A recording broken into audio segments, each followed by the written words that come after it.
Now, 2008 was quite a year for some big movies. The Incredible Hulk, Iron Man, Dark Knight, many others, and Jumper. There's no way around this. Jumper is a terrible film. But I like it. Let me explain. So Jumper starts off like any movie with special abilities, with an origin story. Now, back in high school, David was a normal person. A chump, just like you. Because what better way to get you on his side than with an immediate insult, right?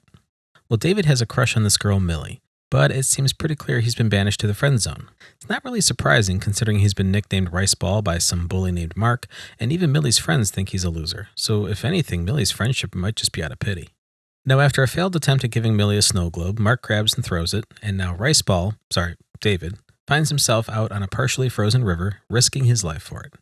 Now, inevitably, he falls through the ice and gets washed away to the library, like you do, and confused, he heads home where we meet his father. Well, let's just call him Yandu. You're late. Supper's cold. So Yandu asks what happened to him, but since he's not about to get any answers, he goes off on David for tracking water through the house. And as he's about to bust down the bedroom door,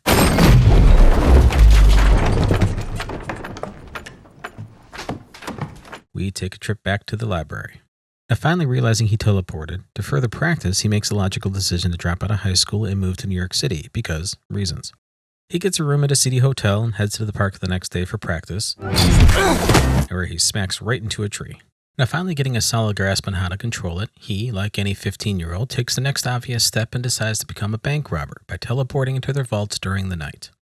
Fast forward 8 years, and David now has a swanky Manhattan apartment and a new face. I mean, seriously, why did they need two actors for an 8-year age difference? I graduated from high school over 20 years ago, and we all pretty much look the same, just older. Well, any empathy you might somehow still have for this guy is gone after this. It would take a miracle to get to them. Like, yeah, I could help them, but I got stuff to do. It's at this moment I found myself puzzled by who this guy is supposed to be. I mean, hear me out. So far, he's insulted the audience, robbed several banks. Now you've shown just how apathetic you are with other people's lives. By the end of the movie, I still have no reason to actually like this guy. Anyway, here's where things get weird. I'll try to keep this brief, but David leaves New York at 3:30 p.m. as evident by the time on Big Ben. He meets a girl at a pub, heads back to her place, they do their thing. He heads to Australia at sunrise to catch a few waves, has lunch on the Sphinx, and makes it back to New York by, well, I'm guessing no later than 11:30 p.m. since the same doorman is still on duty, meaning his lunch on the Sphinx would have been no later than 5:30 in the morning. Well, during this busy day, we got a chance to meet Roland, a paladin who hunts down jumpers because only God should have the power to be all places at all times. But really they're not. They're just really fast at traveling. Anyway, he catches a lead on the bank heist they've been chasing down for 8 years and somehow manages to travel to New York in the time David was gone and even gets inside his apartment without the doorman even knowing. Well, after confronting David, he manages to get away and jumps back to Yandu's house in Ann Arbor. Roland then makes a call to inform, his organization, that he has his jump sites, which based on this throwaway line, Been there. it would seem in order to jump somewhere, they would have to have been there to form an actual memory of the place, meaning this kid took the time to board planes and boats to get to all of these places. Now, I know it would be easy to do, but seems like a lot of effort for a guy who jumps 8 feet to get to the fridge.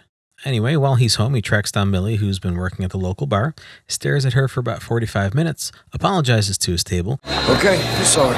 and manages to get into a fight with Mark, who plays the stereotypical guy from high school who never grew up. After jumping him to one of the vaults he's robbed, Mark goes back to the bar, invites Millie to Rome, since that was always one of her dream places to visit, and she says yes. Yep, he's been gone 8 years, presumed dead, and after chatting for literally just a few minutes, invites her to Rome, and she agrees to go. So they get to Rome, settle into the room, and the next day head to the Colosseum, which is unfortunately closed. You said it's closed. The door was open. Again, the guy led you to believe he was dead for the last 8 years, yet you voluntarily go to Rome with him, share a room as if you'd been high school sweethearts or something, and now you have no problem breaking into the Colosseum after hours? Is there anything you won't go along with? Oh, by the way, this is Griffin. Now, we actually met him earlier at the pub in London where David had merely bumped into a girl, so, instantly he was suspicious. Oh, and he was also at Houlihan's because reasons. Anyway, again, we won't be told why Griffin is here, but does the favor of warning David about the Paladins who are also already there. Sure, I can buy them tracking him to Rome, but how they knew he was at the Colosseum at this moment? Yeah, you know what? It's best not to think about this too hard, otherwise this movie really falls apart. Well, Griffin takes care of the Paladins, but as David and Millie leave, he gets arrested, because this is a better option than just jumping the two of them and explaining it all later. But this gives us a chance to meet his mom, who's also a Paladin, but frees him. giving him a chance to escape and get himself and Millie to the airport. Now, meanwhile, back in Ann Arbor, We're searching the grid now. yeah, I don't really know what this means, and again, I don't want to think too hard on it. I mean, it's not like they have a way of tracking him, because if they did, they should just have someone stationed at the Sphinx since it's his go-to place for lunch. Well, he decides to pay Yondu a visit where we get a chance to see him be a real dad. If I hear anything, I'll be sure to give you a holler.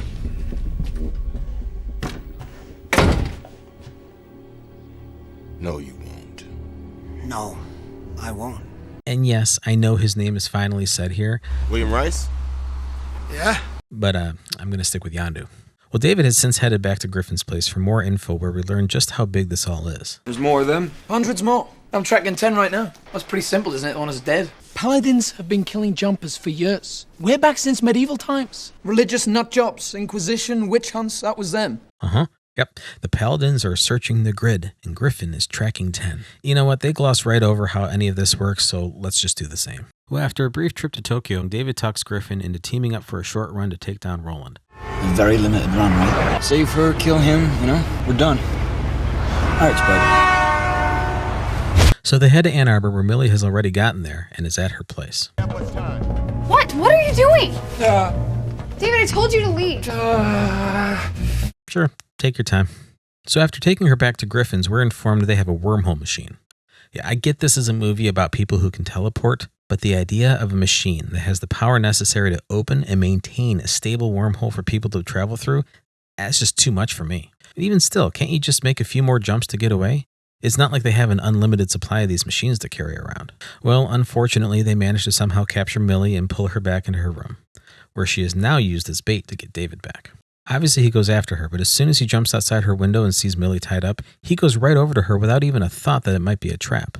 Well, it clearly was, but since David seems to be the Darth Vader of the jumpers, even with a few thousand volts of electricity going through him, he still manages to jump the entire apartment into a river. Well, after all that, he passes out, and since like an internet browser, he set his default jump site to the library, we head back there. But this time he brings Millie, parts of her apartment, and Roland. Now he makes quick work of it and leaves him in what appears to be an inescapable cave somewhere in the American Southwest, claiming to be different than the others because Could have dropped you with the sharks. I'm not exactly sure what that means, since it would appear he's leaving him for dead either way. Well, before we finish up, he heads to his mom's, hoping for an explanation, possibly some closure, and Kristen Stewart! I know. I said it from the beginning, this is a bad movie, but yes, I do like it. I think part of it is simply the fun idea of being able to just teleport all over the world and see whatever you want. It's no different than wishing you could fly like Superman, have a suit like Iron Man, or be a secret agent like James Bond. Yes, this movie will require quite the suspension of disbelief, but if you can do that and go into this with the right expectations, it can be a fun one to watch. Well, that's it for this one. If you liked it, give it a thumbs up, subscribe if you want to see more, and as always, bye for now.